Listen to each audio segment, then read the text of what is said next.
تنجح الجزائر في إعادة التوازن إلى قرار مجلس الأمن حول القضية الصحراوية بعد مشاورات مطولة جمعتها بمختلف أعضاء الهيئة الأممية، أدت في خطوتها الأولى إلى تأجيل جلسة التصويت لتمكن الجزائر من تحويل مشروع قرار اقترحته الولايات المتحدة على مجلس الأمن الهادف عمليا إلى تصفية القضية الصحراوية إلى قرار أكثر توازنا يعيد تأكيد المبادئ الأساسية للقانون الدولي وميثاق الأمم المتحدة، على رأسها حق الشعب الصحراوي في تقرير المصير وتأكيد المعايير الأساسية لحل النزاع. السلام عليكم إخواني أخواتي في هذا الفيديو جديد. كما تشوفوا القناة الجزائرية باقين هاد القنوات ما استوعبوش بأن الحكم الذاتي هو الحل النزاع والحل النهائي والبوليزاريو ضربهم تران. هادشي باقي ما استوعبوش الإخوان. خليكم مع الفيديو وشوفوا هاد الحماق ديالهم فين وصل. مشروع القرار المقدم من الولايات المتحدة بتاريخ 22 أكتوبر 2025 بصفتها حامل القلم عكس موقفا منحازا بشكل صارخ للمغرب، سعى إلى فرض حل أحادي يقوم على مقترح الحكم الذاتي كحل وحيد مكافأة له على تطبيعه مع الكيان الصهيوني ودعمه له، لا سيما في حرب الإبادة ضد الشعب الفلسطيني في غزة.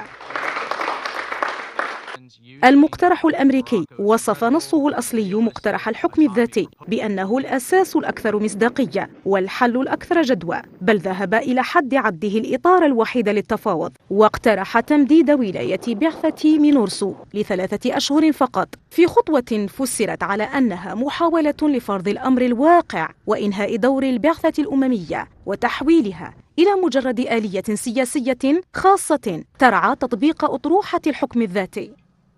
النص شهد تحولا جذريا عبر مراجعتين متتاليتين أعادتا العملية السياسية إلى مسارها المتوازن بفضل جهود الجزائر الحثيثة والمشاورات التي خاضتها مع مختلف الأطراف الفاعلة قبل ليلة واحدة فقط عن جلسة التصويت المؤجلة التي أفضت في صيغتها النهائية عن تحولات ارتكزت على 4 محاور رئيسية.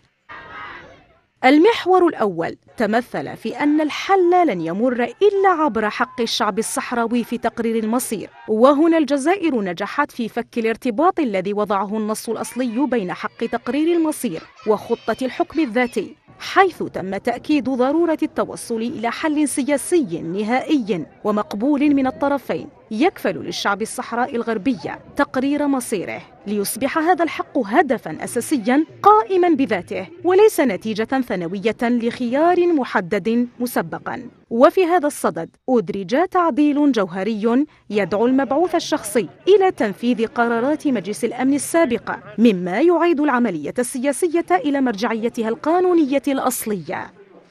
المحور الثاني للنص النهائي تمثل في تأكيد ضرورة مطابقة الحل لميثاق الأمم المتحدة، فبعد عدة جولات من المفاوضات تمكنت الجزائر من تعديل توجه مشروع القرار الذي كان يركز على فرض الأطروحة المغربية كأساس وحيد للحل في الصحراء الغربية، حيث أصبح من المشترط حسب نص القرار المعتمد على أن يكون الحل النهائي متفقا عليه من الطرفين ويتماشى مع مبادئ ومقاصد ميثاق الأمم المتحدة، إضافة إلى كونه يكفل حق الشعب الصحراوي في تقرير مصيره. وفيما يخص تراجع الحكم الذاتي كخيار وحيد والذي يمثل المحور الرئيسي الثالث، فقد شهدت الإشارات في هذا المقترح المغربي تراجعا كبيرا، فبينما وصفه مشروع القرار الأول بأنه الإطار الوحيد، تصفه الصيغة النهائية بأنه مجرد أساس للمناقشات، وتؤكد أنه يمكن أن يمثل حلاً ممكناً وليس الحل الأوحد. القرار أضاف أيضاً في صيغته النهائية فقرة ترحب بأي مقترحات بناءة من الطرفين، مما يفتح الباب رسمياً أمام خيارات أخرى ويضع مقترح جبهة البوليزاريو على طاولة المفاوضات.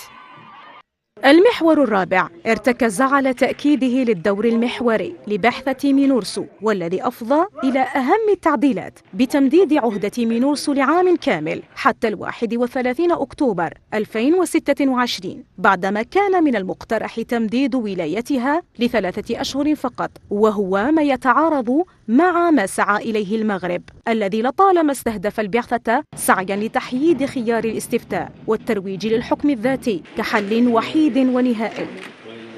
التمديد ليس مجرد مكسب زمني، بل هو إعادة تأكيد صريحة للدور المهم الذي تضطلع به مينورسو في دعم العملية السياسية والحفاظ على الاستقرار في المنطقة، وهو ما ينسجم مع ما شدد عليه النص النهائي من خلال الإشارة إلى أهمية احترام وقف إطلاق النار وتجنب أي عمل من شأنه أن يعرض العملية السياسية للخطر.